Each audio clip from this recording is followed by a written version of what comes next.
আশা করি তোমরা সকলেই খুব ভালো রয়েছো। তো আজ আমরা এসএসসি জিডি এসএসসি জিডির আমরা আজকে 6 নম্বর ক্লাস করতে চলেছি, যেটা আমরা পিওয়াইকিউ সিরিজ করছি, অর্থাৎ 2024-এ যে সমস্ত প্রশ্নগুলি জিকে এবং জিএস থেকে এসেছিল সেই সমস্ত প্রশ্নগুলি আমরা পুরো কভার করব। ওকে, যারা এর আগের ক্লাসগুলো দেখোনি তারা অবশ্যই প্লে লিস্টে গিয়ে আগের ক্লাসগুলো দেখে নাও। তোমরা অবশ্যই এসএসসি জিডিতে উপকৃত হবে। ঠিক আছে, দেখো আজকের প্রথম প্রশ্ন হচ্ছে কি, কোন রাজ্যের সরকার জাতীয় শ্রমিক দিবস উদযাপনের অংশ হিসেবে মুখ্যমন্ত্রী শ্রমিক কল্যাণ যোজনা চালু করার কথা ঘোষণা করেছেন? কোন রাজ্যের সরকার? সেটা হয়ে যাবে তোমাদের কোন রাজ্যের সরকার হয়ে যাবে? সেটা হয়ে যাবে অরুণাচল প্রদেশ। এখানে অরুণাচল প্রদেশ হয়ে যাবে সঠিক অ্যান্সার। ওকে, দেখো 2 নম্বর প্রশ্ন, ভারতের ভারতীয় সংবিধানের নিম্নলিখিত ভাগগুলির মধ্যে কোনটির সংবিধান সংশোধনের সাথে সম্পর্কিত? সংবিধান শোষণের সাথে সম্পর্কিত হচ্ছে গিয়ে ভাগ 20। দেখো, ঠিক আছে, তাহলে 3 নম্বর সিট ঠিক হয়ে যাবে। 3 নম্বর প্রশ্ন দেখো, যে 2023 সালের অক্টোবরে ভারতীয় বায়ুসেনা বাহিনীর মেডিকেল শাখা থেকে দ্বিতীয় মহিলা অফিসার হিসেবে এয়ার মার্শালের সম্মানিত পদ লাভ করে কে একটা ঐতিহাসিক মাইল ফলক অর্জন করেছেন? ঐতিহাসিক মাইল ফলক অর্জন করেছেন, সেটা হয়ে যাবে air marshal air air marshal air marshal Sadhana S Nair. Okay, 4 নম্বর প্রশ্ন দেখো, কেরালার কোন ধ্রুপদী নৃত্যাভিনয় শৈলীটি তার প্রাণবন্ত প্রসাধন এবং অনুপ্রঙ্খ পোশাক ও অতিরঞ্জিত মৌলিক ব্যক্তিদের জন্য বিখ্যাত, যা প্রায়শই রামায়ণের গল্পগুলিকে চিত্রিত করে? সেটা হয়ে যাবে কি? সেটা হয়ে যাবে কথাকলি। সেটা হয়ে যাবে কথাকলি। ওকে, এরপরে দেখো নেক্সট 5 নম্বর প্রশ্ন, ভারতের তামিলনাড়ু রাজ্যে শিল্পীদের তাদের কৃতিত্বের জন্য স্বীকৃতি দিতে সর্বোচ্চ বেসামরিক পুরস্কার কোনটি? সর্বোচ্চ বেসামরিক পুরস্কার হচ্ছে গিয়ে কলইমামনি। ঠিক আছে, অপশন নম্বর 3 হয়ে যাবে সঠিক অ্যান্সার। অপশন নম্বর 3 হয়ে যাবে সঠিক অ্যান্সার। ওকে, 6 নম্বর প্রশ্ন দেখো, 6 নম্বর প্রশ্ন হচ্ছে গিয়ে ভারতীয় রাজনৈতিক ব্যবস্থাকে প্রায়শই একটা শক্তিশালী একক পক্ষপাতযুক্ত যুক্তরাষ্ট্র ব্যবস্থা হিসেবে বর্ণনা করা হয়।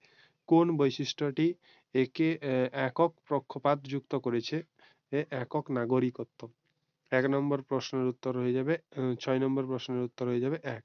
ওকে, নেক্সট প্রশ্ন দেখো, যে 7 নম্বর, নিম্নলিখিত কোন মাঠে রঞ্জি ট্রফি 2022-23 এর ফাইনাল আয়োজিত করেছিল? সেটা হয়ে যাবে ইডেন গার্ডেন। এটা হয়ে যাবে ইডেন গার্ডেন। ইডেন গার্ডেন হয়ে যাবে কারেক্ট অ্যান্সার। নেক্সট প্রশ্ন দেখো 8 নম্বর, কোন মন্ত্রকের অধীনে রেজিস্ট্রার জেনারেল এবং সেন্সাস কমিশনের কার্যালয় দ্বারা 10 বছর ব্যবধানে আদমশুমারি পরিচালিত হয়? সেটা হয়ে যাবে স্বরাষ্ট্র মন্ত্রক। সেটা হয়ে যাবে স্বরাষ্ট্র স্বরাষ্ট্র স্বরাষ্ট্র মন্ত্রক। স্বরাষ্ট্র মন্ত্রক হয়ে যাবে সঠিক অ্যান্সার।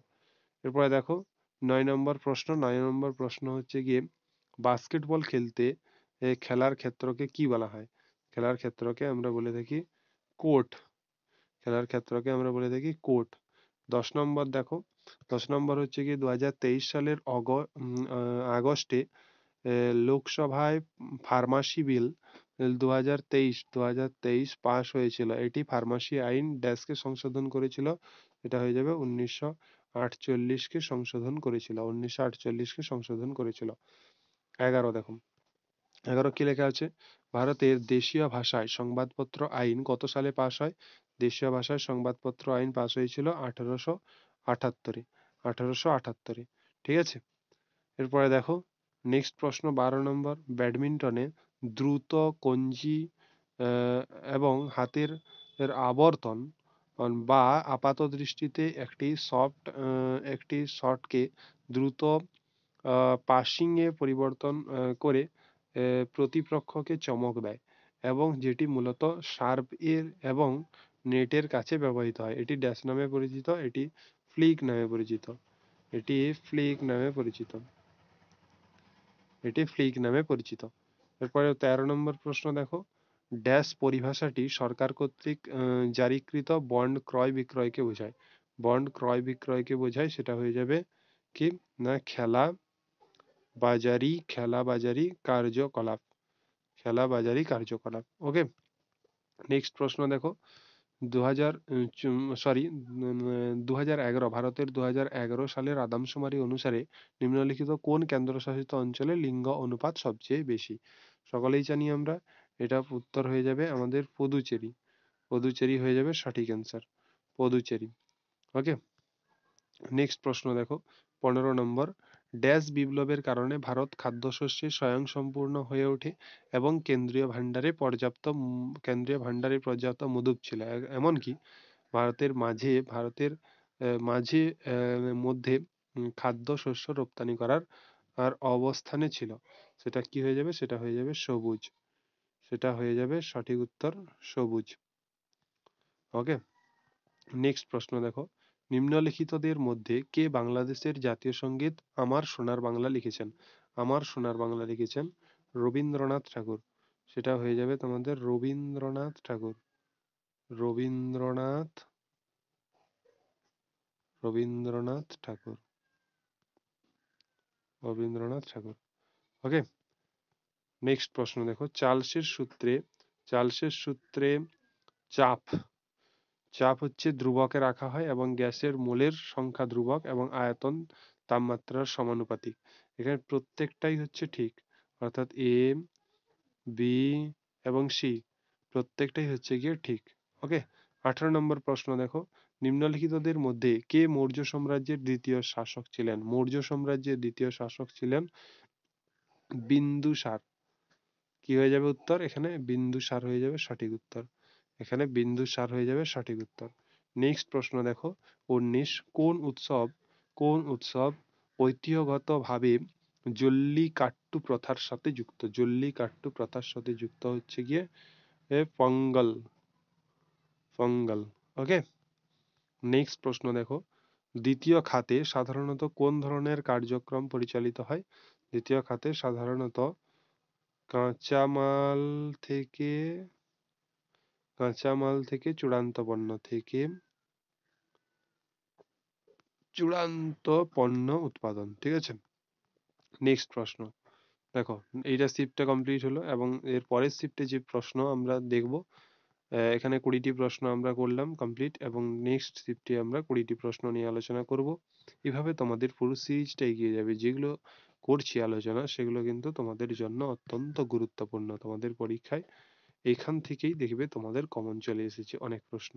ওকে, দেখো, নেক্সট পেশের নেক্সট শিফটের নেক্সট প্রশ্ন হচ্ছে গিয়ে, কোন বিখ্যাত ভারতীয় কর্ণাটকীয় কণ্ঠশিল্পী হলেন এমন এক প্রথম শিল্পী যিনি ভারতরত্ন এবং রামন ম্যাগসাসাই পুরস্কার উভয়ই পেয়েছেন?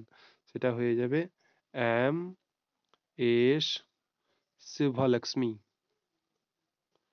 M S Subbulakshmi, M S Subhalakshmi.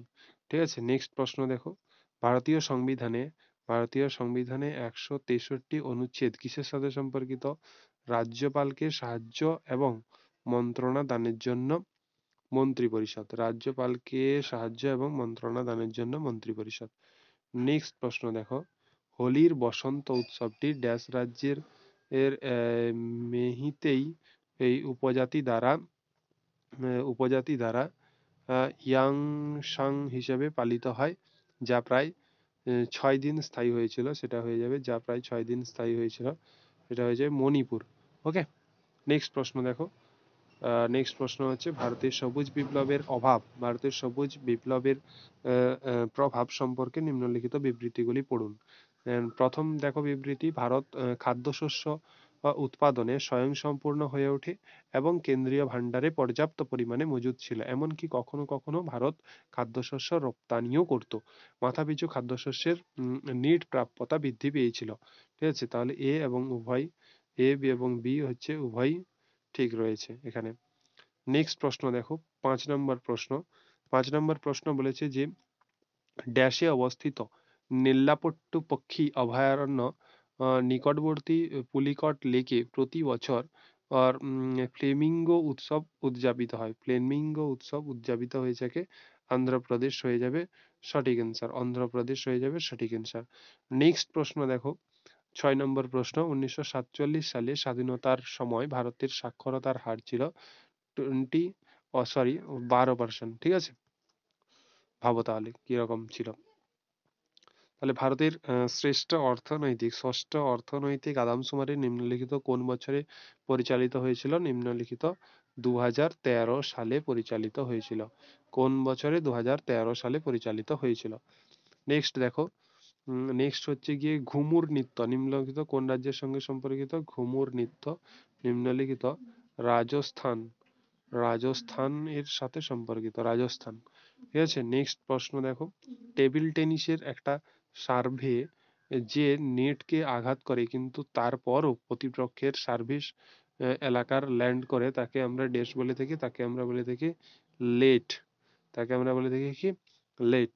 10 নম্বর দেখো, কোন পরিমাপটি ঋণ গ্রহণ ব্যতীত সরকারের নোট ব্যয় এবং মোট প্রাপ্তির মধ্যে পার্থক্যকে সূচিত করে? সেটা হয়ে যাবে তোমাদের রাজকোষ ঘাটতি। সেটা হয়ে যাবে কি? রাজকোষ, রাজকোষ ঘাটতি, রাজকোষ ঘাটতি হয়ে যাবে সঠিক উত্তর। নেক্সট প্রশ্ন দেখো, 11 নম্বর প্রশ্ন, যেটা হচ্ছে যে গৌতম বুদ্ধ বোধি লাভের জন্য নিজস্ব পন্থা খুঁজে বের করার সিদ্ধান্ত নিয়েছিলেন এবং বিহারের বৌদ্ধ গয়ায় একটি ড্যাশ গাছের নিচে দীর্ঘদিন ধ্যান করেছিলেন। সেটা হয়ে যাবে অশ্বত্থ গাছ। সেটা হয়ে যাবে অশ্বত্থ গাছ। ওকে, নেক্সট প্রশ্ন দেখো, যে বলেছে উইম্বলডন ট্রফি কোন খেলার সাথে যুক্ত? সেটা হয়ে যাবে কি? Loan tennis. অপশন নম্বর 1 হয়ে যাবে সঠিক উত্তর। 13 নম্বর প্রশ্ন দেখো, বলেছে যে ভারতে এপিইডিএ নিম্নলিখিত কোনটির সাথে সম্পর্কিত? সেটা হয়ে যাবে তোমাদের কৃষির সাথে সম্পর্কিত, কৃষি।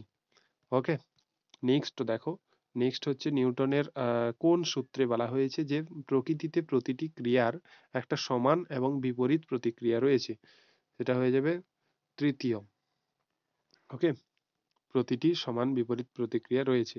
15 দেখো, 2023 সালে জুলাই অনুসারে নিম্নোক্তদের মধ্যে কে ভারতীয় রাজ্যের দ্বিতীয় সর্বোচ্চ কালব্যাপী মুখ্যমন্ত্রীর দায়িত্ব পালন করেছেন? সেটা হয়ে যাবে কে? সেটা হয়ে যাবে নবীন পটনায়ক। নবীন পটনায়ক। ঠিক আছে, নবীন পট্টনায়ক, নবীন পট্টনায়ক। ওকে, 16 দেখো, ভারতের গণপরিষদ কত সালে প্রতিষ্ঠিত হয়েছিল? ভারতের গণপরিষদ প্রতিষ্ঠিত হয়েছিল 1946-এ। ভারতের গণপরিষদ প্রতিষ্ঠিত হয়েছিল। নেক্সট দেখো, 17 নম্বর, যে ড্যাশকে 2023 সালে ভারতের প্রজাতন্ত্র দিবস উদযাপনে প্রধান অতিথি হিসেবে আমন্ত্রণ জানানো হয়েছে, যিনি এই দেশের রাষ্ট্রপতি হিসেবে প্রথমবার সম্মান পেয়েছেন? সেটা হয়ে যাবে কি? সেটা হয়ে যাবে সেটা হয়ে যাবে আমাদের Abdul Abdul Fateh El Sisi. Abdul Fateh Al Sisi, Al Sisi. Okay, next দেখো, 18 নম্বর। 18 নম্বর হচ্ছে গিয়ে 2023 সালে জাতীয় গেমসে নিম্নলিখিত কোনটি সর্বোচ্চ সংখ্যক পদক জিতেছে? সর্বোচ্চ সংখ্যক পদক জিতেছে সেটা হয়ে যাবে মহারাষ্ট্র, মহারাষ্ট্র।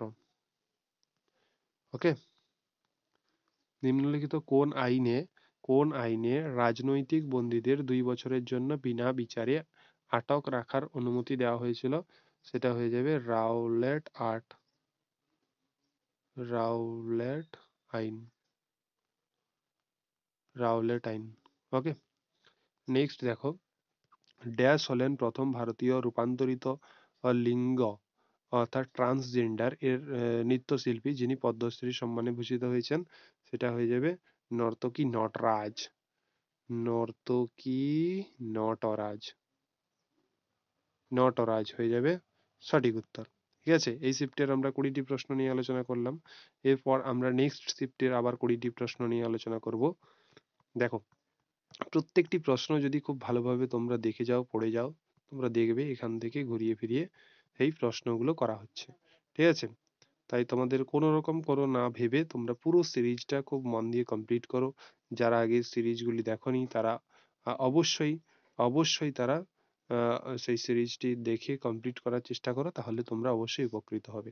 এখানে বলেছে দেখো, নেক্সট শিফটের ফার্স্ট প্রশ্ন, নিম্নলিখিত কোন ক্রীড়াবিদ ক্রীড়া জুটিটি সঠিকভাবে যুক্ত? দেখা হচ্ছে পূজা বস্ত্রকার শুটিং, আর একটা হচ্ছে কুলদীপ যাদব ক্রিকেট। তাহলে এখানে কি হয়ে যাবে, এখানে কুলদীপ যাদব ক্রিকেট আমরা জানি, কিন্তু পূজা বস্ত্রকার শুটিং এটা ঠিক হবে না। তাহলে কুলদীপ যাদব ক্রিকেট এই আনসারটা আমাদের ঠিক হয়ে যাবে, মানে শুধুমাত্র 2 আনসার হয়ে যাবে। ওকে, নেক্সট প্রশ্ন দেখো, বলেছে দার্শনিকেরা সকল জাগতিক বস্তুকে কতগুলি মৌলিক উপাদানে সমন্বয় হিসেবে উল্লেখ করেছেন? কতগুলি মৌলিক উপাদানের সমন্বয় হিসেবে উল্লেখ করেছেন, সেটা হয়ে যাবে কতগুলি? 5। ওকে, নেক্সট প্রশ্ন দেখো, 3 নম্বর প্রশ্ন, জৈনদের শেষ এবং ড্যাশ তীর্থঙ্কর ছিলেন বর্তমান মহাবীর? 24তম তীর্থঙ্কর, 24তম তীর্থঙ্কর ছিলেন বর্তমান মহাবীর। নেক্সট দেখো 4, ভারত সরকার ড্যাশ সালে একটা নতুন অর্থনৈতিক নীতি প্রবর্তন করেছিলেন? 1991-তে একটা নতুন অর্থনীতি প্রবর্তন করেছিলেন। এরপরে দেখো, রেলওয়ে বোর্ডের প্রথম মহিলা চেয়ারপারসন হিসেবে কে নিযুক্ত হয়েছিলেন?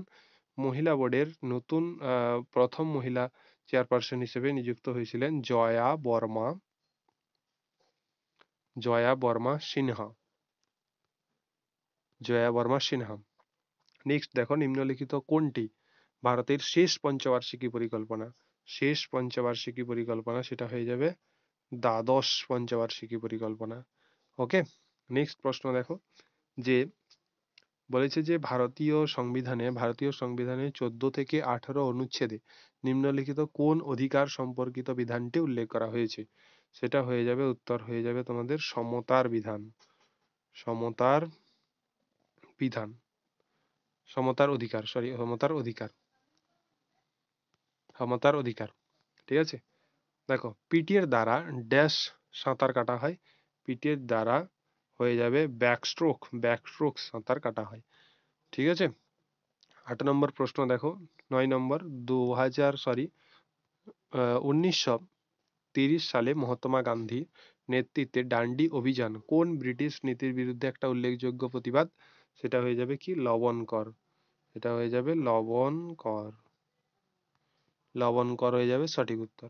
এরপরে দেখো, টি বালা সরস্বতী নিম্নলিখিত কোন নৃত্যের সঙ্গে যুক্ত?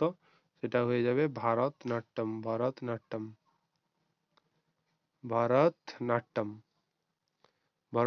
হয়ে যাবে সঠিক উত্তর। এরপরে দেখো, 11 নম্বর হচ্ছে গিয়ে কি, অনিয়ন্ত্রিত আমানত প্রকল্প নিষেধাজ্ঞা আইন কবে পাশ করা হয়? সেটা হয়ে যাবে 2019-এ। 2019-এ এটি পাশ করা হয়েছিল। নেক্সট প্রশ্ন দেখো, নেক্সট প্রশ্ন হচ্ছে 12 নম্বর, পশ্চিমবঙ্গের কোন নৃত্যশিল্পীটি ধ্রুপদী নৃত্যের উপাদানগুলিকে মার্শাল আর্টের সাথে একত্রিত করে এবং তার গতিবিধি প্রায়শই ভারতীয় পুরাণের গল্পগুলিকে প্রদর্শিত করে? সেটা হয়ে যাবে কি? সেটা হয়ে যাবে ছৌ নৃত্য। নেক্সট দেখো, 13 নম্বর প্রশ্ন, যেটা 2023 সালে জুলাই মাসে শক্তি এবং পরিবেশের বৈজ্ঞানিক গবেষণার জন্য শীর্ষ বিশ্ব সম্মান হিসেবে বিবেচিত মর্যাদাপূর্ণ এনি পুরস্কার কাকে প্রদান করা হয়েছিল? এনি পুরস্কার প্রদান করা হয়েছিল থাল্লাপিপ্পিল প্রদীপ। ওকে, এরপরে দেখো, কাকে আধুনিক অর্থনীতির জনক বলা হয়? আধুনিক অর্থনীতির জনক বলা হয়ে থাকে অ্যাডাম স্মিথকে আধুনিক অর্থনীতির জনক বলা হয়ে থাকে। এরপরে দেখো, এরপরে যেটা হচ্ছে গিয়ে সেটা হচ্ছে গিয়ে কি, কৃষি পণ্যের জন্য বা কৃষি পণ্যের যে অংশটি কৃষকেরা বাজারে বিক্রি করেন তাকে আমরা কি বলে থাকি? তাকে আমরা বলে থাকি বাজার দর উদ্ধৃত। তাকে আমরা বলে থাকি বাজারজাত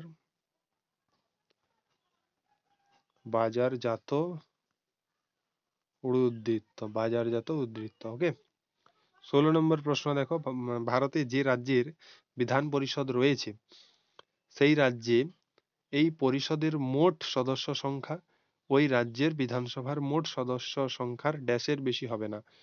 এক তৃতীয়াংশের বেশি হবে না। এক তৃতীয়াংশ, এক তৃতীয়াংশের বেশি হবে না। ওকে, নেক্সট প্রশ্ন দেখো 17 নম্বর।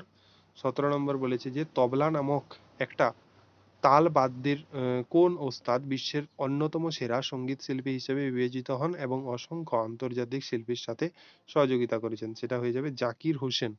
সেটা হয়ে যাবে জাকির হোসেন। 18 নম্বর দেখো, ড্যাশ আরও বুদ্ধিবৃত্তিক প্রবৃত্তি এবং সমাজের অর্থনৈতিক সামাজিক সাংস্কৃতিক উন্নয়নে অবদান রাখার সম্ভাবনার প্রতিনিধিত্ব করেন? সেটা হয়ে যাবে কি? সেটা হয়ে যাবে সাক্ষরতা। সাক্ষরতা। ওকে, নেক্সট দেখো 19, ড্যাশ হলো ও ইনডোর এবং আউটডোর খেলা। ইনডোর এবং আউটডোর খেলা, ইনডোর বা আউটডোর খেলা যায়, ইনডোর এবং আউটডোর খেলা যায়, সেটা হচ্ছে ভলিবল। ওকে, দুটোতেই খেলা যায়। এবং এই শিফটের লাস্ট প্রশ্ন এবং আজকের ক্লাসেরও লাস্ট প্রশ্ন, 2011 সালের আদমশুমারি মানে অনুসারে লিঙ্গ অনুপাত কত? লিঙ্গ অনুপাত কত? ঠিক আছে, মহিলা প্রতি 1000 পুরুষ, সেটা হয়ে যাবে 943। ওকে, 943। তো আজকে এইখানে আমি ক্লাসটা স্টপ করছি, অর্থাৎ 3টি শিফট নিয়ে আমরা আলোচনা করলাম, যেখানে আমরা টোটাল 60টি প্রশ্ন কমপ্লিট করলাম এবং পরবর্তী ক্লাসে আরো তোমাদের বাকি সমস্ত প্রশ্নগুলো কমপ্লিট করিয়ে দেওয়া হবে।